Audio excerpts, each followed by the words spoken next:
কেরিতে ফের বেড়েছে সবজির দর, যার প্রভাব পড়েছে খুচরা বাজারেও। বাজারে সবজির সরবরাহ দাম নিয়ে আরও জানাতে নগরের সোবহানীহাট থেকে যুক্ত হচ্ছেন সহকর্মী রাকিবুল রাফি।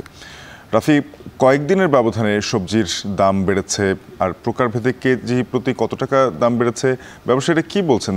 আকস্মিকভাবে দাম বাড়ার কারণ কি?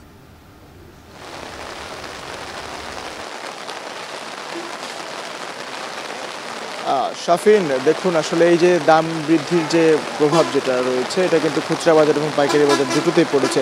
আমরা বন্যার পর থেকে আসলে দেখতে পাচ্ছি যে আসলে বাজারের যে সবজির যে দাম আসলে হুট করে 1-2 দিন কমে গেলেও কিন্তু মাসের পর মাস যে দাম বাড়তির যে কারণ হিসেবে তারা বলছেন যে আসলে সরবরাহ কম, এবং এখানে অনেক যারা ব্যবসায়ীরা রয়েছেন তারা বলছেন যে দূর দূরান্ত থেকে যে সবজিগুলো আসে সেগুলো কিন্তু একরকম বলা যায় যে সবজির যে প্রতুলতা সেটা কিন্তু কমে যাচ্ছে, এবং তারা বলছেন যে আসলে পরিবহন খরচ বৃদ্ধির সাথে সাথে কিন্তু সরবরাহ অনেকটাই কমে গিয়েছে সিলেটের দিকে।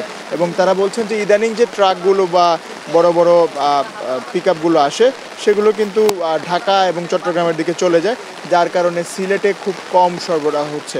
এবং গত কয়েকদিনের ব্যবধানে আসলে আমরা দেখতে পেয়েছি যে 10 থেকে 15 থেকে 20 প্রত্যেকটি সবজির আকার এবং প্রকারভেদে দাম বেড়েছে। এবং যদি কিছুটা দাম আমি আপনাদেরকে বলি যে আজকে বরবটি বিক্রি হচ্ছে 70 করে, মূলা 45, পটল 36, বাঁধাকপি 65, কাঁচামরিচ 350 করে, আলু বিক্রি হচ্ছে 60 থেকে 65 করে, মিষ্টি কুমড়া বিক্রি হচ্ছে 45 করে, বেগুন বিক্রি হচ্ছে 50 টাকায়, গোল বেগুন যেটা সেটা 65 টাকায় বিক্রি হচ্ছে, এবং টমেটো বিক্রি হচ্ছে 140 থেকে 145, ধুন্দল বিক্রি হচ্ছে 45 টাকায়, এবং করলা বিক্রি হচ্ছে 70 টাকায়।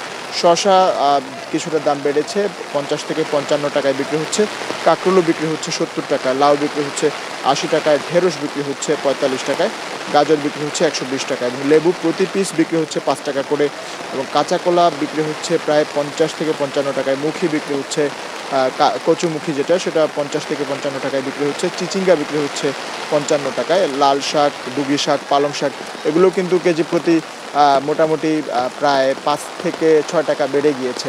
এবং আমরা এখানকার যারা পাইকারি আড়তের যারা ভ্রাম্যমাণ বিক্রেতা রয়েছে তাদের সাথে কথা বলছিলাম, তারা বলছিলেন যে আসলে দামও বাড়তি রয়েছে, এবং তারা যে দামের যে বিষয়টি সেটা কিন্তু কমাতে পারছে না, এবং আড়তদাররা যারা রয়েছেন তারা কিন্তু সেই আড়তেই কিন্তু দাম বাড়তি করে রেখেছেন। এবং খুচরা বাজারেও গিয়ে একই অবস্থা দেখা যায়। আসলে এখানকার যারা ভ্রাম্যমাণ বিক্রেতা তারা কিন্তু ছোট ছোট পিক আপ ভ্যানে করে নিয়ে যায় অথবা ভ্যানে করে নিয়ে যায়।